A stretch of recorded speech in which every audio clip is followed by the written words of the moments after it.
It's time to check your money with America's Money Maven, Vicki Brackens.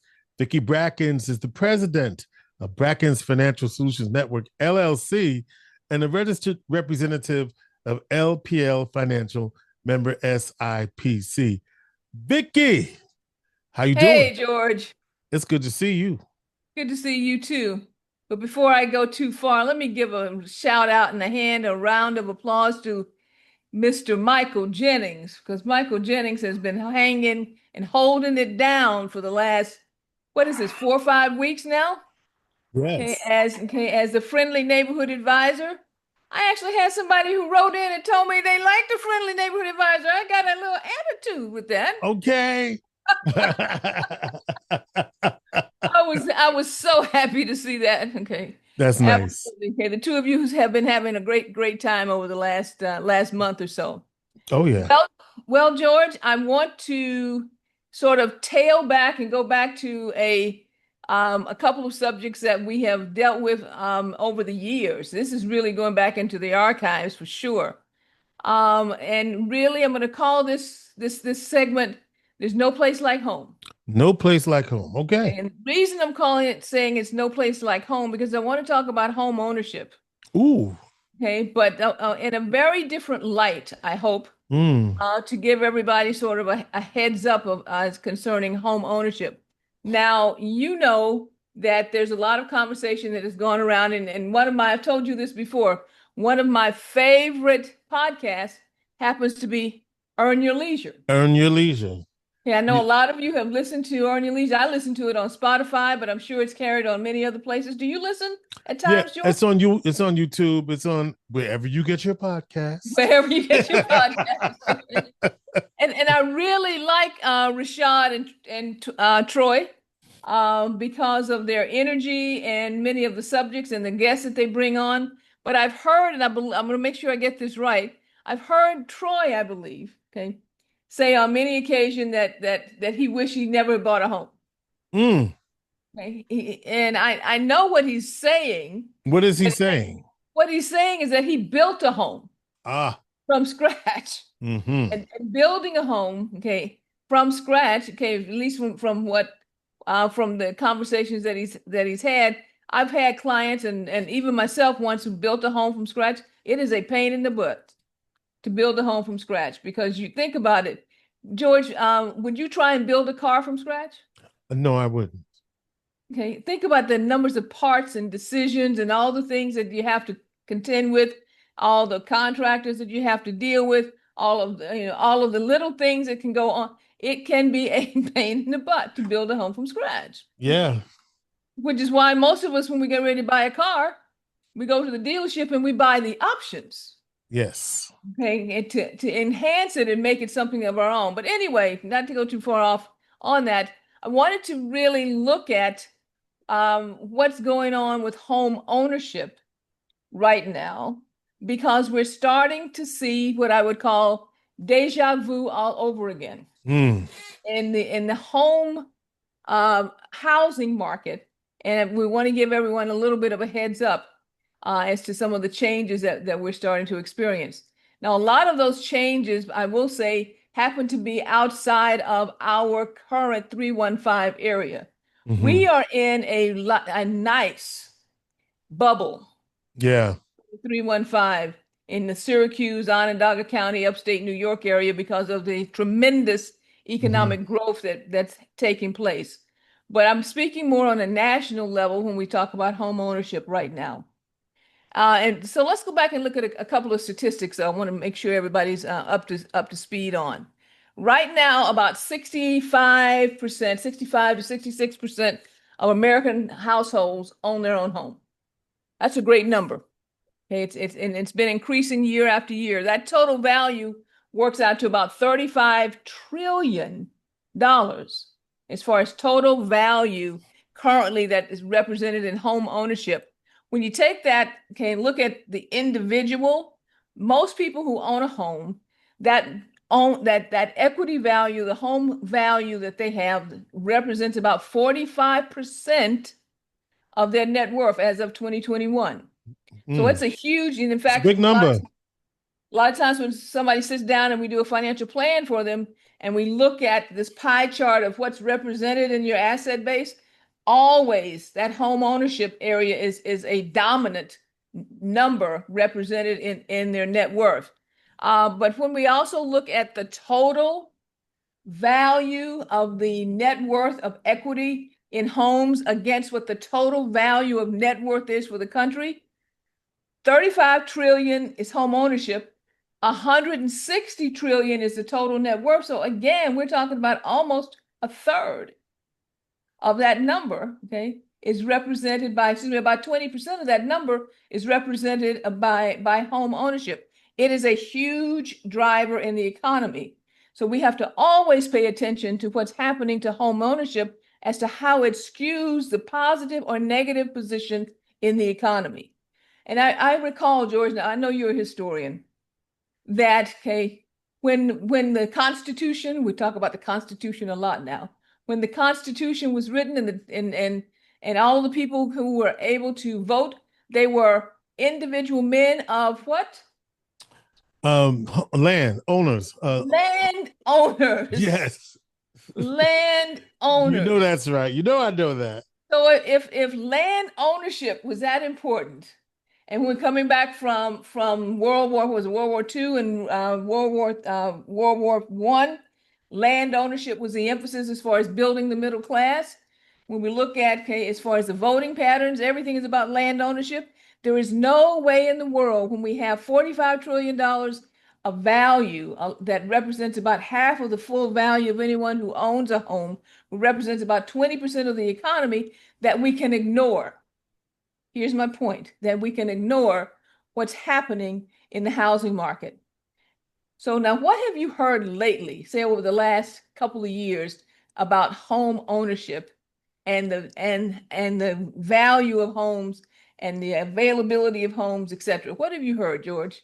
Cyclical is what cyclical? Okay. Yeah, I've heard. Although right now seems to be that home ownership. I would see now.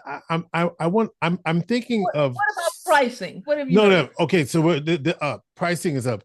Homes, yeah, pricing is up. That's where I was going to go. Up. Right. Okay. Inventory is down. Okay? Right. Which is driving pricing up. All of a sudden, in the last 3 months or so, first we got a crest, and now we're actually getting a decrease in value for the first time in many years, since the pandemic, in fact. In some of the hot spots around the country, and what I mean by hot spots, areas where we had the most growth, like Dallas, Atlanta, San Francisco, Phoenix, those hot spots, right? Value is down almost 20%. Activity is down almost 20%. And so what that's telling us is that while we don't see it in the top line numbers yet, underneath the surface, we're starting to feel the impact of tariffs. We're starting to feel the impact of the possible recession, and we're definitely starting to feel the impact of a shift in the economy. So here's what I call the canary in the coal mine kind of signal. If you are not ready on your cash basis to walk through a shift in the economy, please get ready. Please get ready. You know, who was that? Yogi Berra? Yes. Deja vu all over again. Deja vu all over again. Okay, deja vu. We've lived this once before. Here's some other things that we're starting to see. Some of the deals that are being made, because it's taking now in those, particularly those hotspot areas, it's taking longer for a home to, you heard before, oh my God, my house sold in 2 hours and I had 15 offers and everything was bid up, okay? Now, what's happening is in order to get homes to move, incentives are being added, anywhere from $10,000 to $15,000 incentives, as far as the seller having to buy down the mortgage and the points for the potential buyer. So the market has shifted from a seller's market to a buyer's market for sure in these big cities. Things are happening as far as the length of time that it takes for a home to turn over. And in fact, what we call recension rate, meaning putting a house out for market on the market and then pulling it off because it's not selling. Because historically, we know that if a home stays on the market too long, it's almost like it gets jinxed. You gotta move it or either pull it back and wait and come back at a different time. All of those things are starting to happen. So what I'm saying as far as getting ready is you need to consider, this is not by the way, this is not an absolute recommendation. Mm-hmm. This is a general area of information and education. Mm-hmm. If you have particulars, you need to reach out to your own advisor for this, but consider this. It may be time to lock in your equity positions in your home. Well, how do you do that? I was going to say, what does that mean, Vicki? Okay. Right now, you've got a house, maybe you bought for $50,000 and it's now worth $300,000. So you have basically $250,000 of equity. But if the housing market starts to go down, you're going to basically, on paper at least, lose that equity position. But if you lock it in, meaning you turn it into cash or something that is represented by cash, you have locked in that equity position.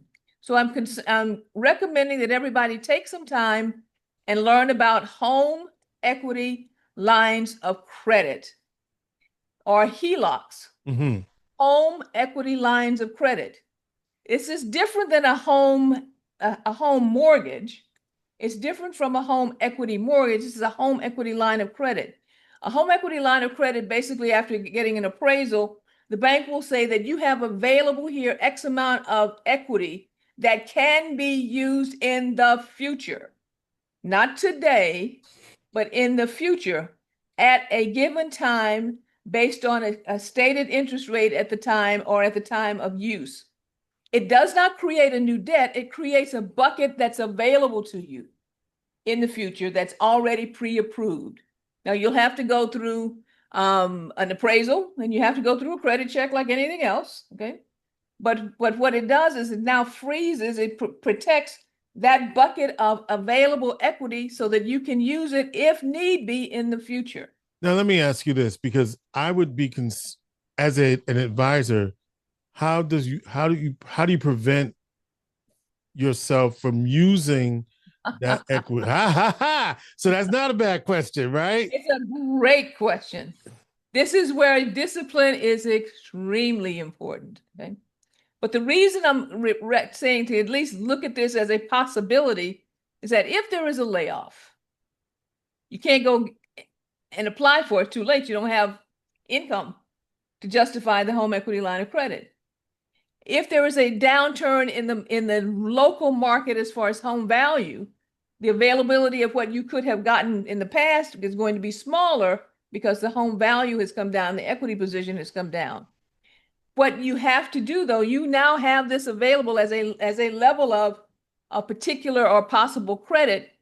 You've got to be as conscientious with this as you would be with any other type of credit, because you don't want to access it unless it's really necessary. Because once you access it, so let's say in the example that I had before, you had a $250,000 line of credit, you would be able to use that line of credit either all at once or in increments. That would create then a interest payment that's necessary in order to sustain that loan. So now you have two loans. So only if you have an absolute need, this is a safety net measure. The safety net measure that would be available to you in case in the future. Okay. You got it, George? I got you. Okay. Here's the reason also that I'm looking at this. I noticed also in that we're starting to get, because I've been around a long time, we're starting to get some of what I call financial engineering going on concerning the types of mortgages that are being offered to the public. Things like, and there's nothing wrong with an adjustable rate mortgage, but if you have an adjustable rate mortgage that has no cap on it or has unrealistically low opening values and then ratchets up over a period of time, very rapidly, more than likely you won't be able to afford that in the future. What happened in the financial crisis when we had the homeowners crisis before, the mortgage crisis before, is that there was a lot of financial engineering around mortgages. Here's some other things that I'm starting to see in the literature. Mortgages are being offered under what's called no documentation. Mm, You know what a no documentation mortgage is, George? no. Hi, I don't have to show you that I actually have a job. I don't have to show Really? you that I actually have the money. What? I just have to show up with the money necessary for the down payment and have a credit rating of X. No docs. Okay. Wow. Wow. Okay. So that means, that the banks are stretching the qualifications. Okay. Not, and the mortgage companies, particularly secondary mortgage companies, are stretching the qualifications because the activity is slowing down, and the activity slowing down means that they're not collecting the fees that they need, and so they need to increase the number of people who are applying for mortgages. Those types of financial engineering processes is what led to the housing crisis before, when we had mortgages that crashed and when we had Lehman Brothers go down and so forth. Those are the things that I get concerned about, and wanted to make sure that we at least start take care to possibly lock in some of your home equity through home equity lines of credit. Make sure your cash positions are in good shape, and understand that if you are looking to, in the future, purchase real estate, having cash also is a good thing, George, because It's there a good might be thing. some sales coming on very soon, especially in some of the hot markets. Okay. Yeah, you've always been a proponent of having cash, which is interesting because so many play. I give you a perfect example. I was making a purchase recently, and I had huh? They wouldn't take your money, would they? No, the person told me this is an individual, not even a business, and it was like, oh no, no, no, no, no, no. Do text me or whatever, like do the app. I was like, Had that happen to me, I'm going like, what? It was almost like I had brought out voodoo. right, right. I was like, cash always works. But they were like, no, no, no, no, no. Who carries that? So I had to listen, Vicki, I had to put the money back in my wallet and Venmo or whatever it is that they wanted to that money. Like, isn't that crazy? Yeah, well, here's even crazier, George. I tried to tip an Uber driver who wouldn't take my cash. Wouldn't take it. No. You had to go No, back into the app and put the money on the app. Well, yes. although what city were you in? Because I know some places. Syracuse. Syracuse. Yeah. Syracuse. Okay. All right. Syracuse. So, but I still am a proponent of having, okay, let's say, when I say cash, I mean liquidity. You Liquidity. need to Yeah. have liquidity in order to take advantage of, to be prepared for issues and to take advantage of opportunities, Yeah. because liquidity No. will always win. Okay? And now again, it's a little bit off, but you've told us in the past that you should have at least 6 months. That's right. That's what you Look told at you, us. George. Okay. Come Have at least on. 6 months of expenses available at all At all times. times. At all All times. times. All Right? times. Okay. All times. Okay. All right. Well, listen, I thank you, George. It's been fun to Yeah, talk to you it's again. been fun. Listen, Vicki, before you go, as Okay. this week, before you go, I would be remiss if I didn't ask you, as a native Texan, the significance of Juneteenth to Oh you, my goodness. right? Growing up in Texas, where the holiday originated and all of that, what was Juneteenth? When I moved to upstate New York and nobody knew about Juneteenth, I was stunned. Now, it's been a long time since I've been here almost 40 years. Right. Okay. Juneteenth, okay, which is the celebration of the fact that the enslaved people of Texas finally received the news through Galveston, Texas, that they had been emancipated 2 years earlier. We never wanted that fact to be forgotten again, and we celebrate still to this day the announcement that came through concerning the emancipation of all enslaved people there in Texas. And we're so proud as Texans to have spread that spirit of emancipation across the country so that now that is a federal holiday forever. Yeah, and in fact, Texas was the first state to have Juneteenth as a state holiday. Correct. So you've had it for years. I think. Well, basically all my life. Okay? Right. And so obviously this week, Juneteenth celebrated on the 19th of June. On the 19th of June, okay. And as we all know, they're at our church. At Fireworks, baby. Fireworks were spectacular. Hearing the Negro National Anthem played, okay, during the fireworks display was fantastic. And George, you know what? I hope that as we all come together to celebrate Juneteenth in 2026, because we've now gone through 2025, that our commitment to each other will have grown over the year. Yeah. Thank you very much. You're welcome. Okay. All right. And what's your shirt say? Fathers, teachers, sons. This is a design by Will Dowdell and for Forgiven Fitness. And he has a couple of other lines that he's running. One of them, a couple of other shirts. Maybe I'll debut them on the next time we get together. All right. Because they're all about advocating for justice. This one says fathers, teachers, sons to be kings. Okay, you know what? I knew there was, I'm glad we kept talking a little bit. There was something I did want to remind everyone of, and I know you did it well last week, but we are having the 45th annual Freedom Fund dinner. Tuesday. This Tuesday. Tuesday's right. Coming up. This Tuesday coming up.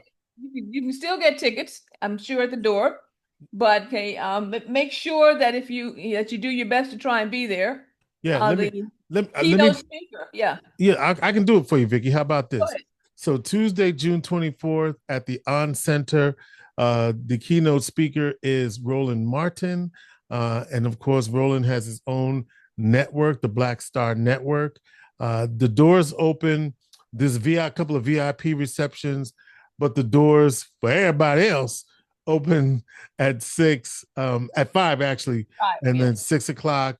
We'll get the festivities started, and then there'll be a number of award presentations throughout the community. So, yeah, please support the Syracuse NAACP and their efforts to bring the justice to the community. That's this Tuesday. If you haven't gotten a ticket, get a ticket. If you aren't able to go, make a donation and make sure that you become a member of the NAACP. And we have on the 24th, everybody should be going out and voting. This is primary day. Yes, primary day. Early voting ends today. Voting ends today. So you have time today till 5 o'clock today at the early voting sites all over the community. But then Tuesday is actual primary day, and you vote for the candidate of your choosing. Yes, sir.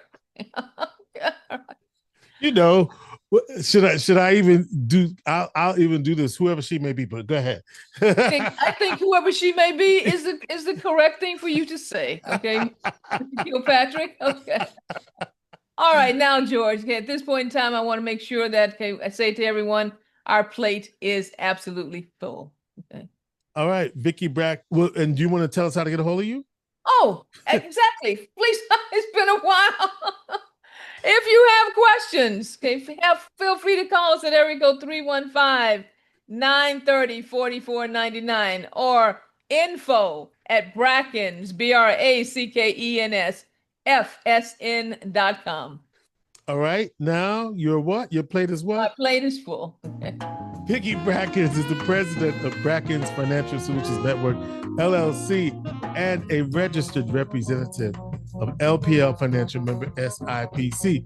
She is America's Money Maven.